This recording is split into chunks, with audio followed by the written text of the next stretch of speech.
जी होती स्त्रियांमधील खरा मोती, जिने पेटवली स्त्री शिक्षणाची ज्योती, ती ज्योतिबांची सावित्री होती. नमस्कार, मी वेदांती दयानंद लाड, इयत्ता 9वी. आदरणीय व्यासपीठ, उपस्थित शिक्षक वृंद आणि माझ्या मित्रमैत्रिणी. स्त्री म्हणजे रंगीत फुलांची माळा, स्त्री म्हणजे शांत स्वरूपी ज्वाला. चला बंधू, याच स्त्री शक्तीला. स्त्री म्हणजे शिवरायांची जिजाबाई, स्त्री म्हणजे झाशीची लक्ष्मीबाई, स्त्री म्हणजे भीमरायांची रमाई आणि स्त्री म्हणजे क्रांतीज्योत सावित्रीबाई. सर्वप्रथम नुकताच आपण साजरा केलेला महिला दिन. हा दिवस म्हणजे महिलांच्या हक्काचा आणि कर्तृत्वाचा गौरव करण्याचा दिन होय. आपण इतिहासाकडे पाहिले तर इतिहास आपल्याला प्रतिबिंबित करतो तो अनेक अशा रणरागी ज्यांनी समाजासाठी मोलाचे कार्य केले, ज्यांनी स्त्रियांसाठी मोलाचे कार्य केले. एखादी स्त्री हे एखाद्या पुरुषा इतकीच प्रबळ आहे हे समाजाला ठणकावून सांगितले. समाजात मिळणाऱ्या स्त्रियांना दुय्यम वागणुकीला विरोध केला. अशीच एक रणरागिणी म्हणजे सावित्रीबाई फुले.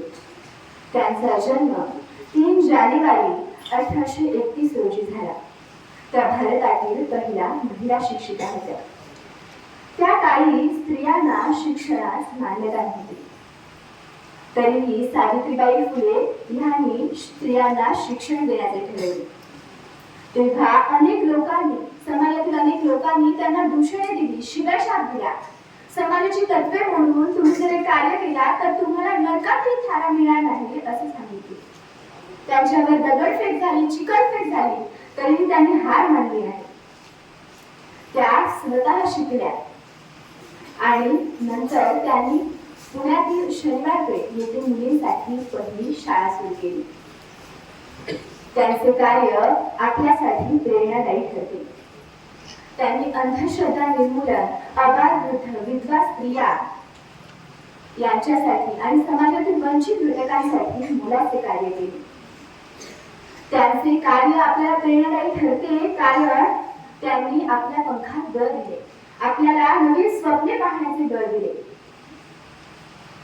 मैत्रिणींनो, आज आपण शाळेत जात आहोत, शिक्षण घेत आहोत, आपली स्वप्ने पूर्ण करत आहोत. आपले मन ठामपणे मांडण्याचा आपल्याला विश्वास मिळत आहे तो सावित्रीबाई फुले यांच्यामुळे. त्यामुळे चला आपण त्यांच्या स्मृती स्मरूया आणि शाळेचे महत्त्व, अभ्यासाचे महत्त्व पटवून घेऊ आणि शाळेच्या भारताच्या विकासाला हातभार लावू. धन्यवाद.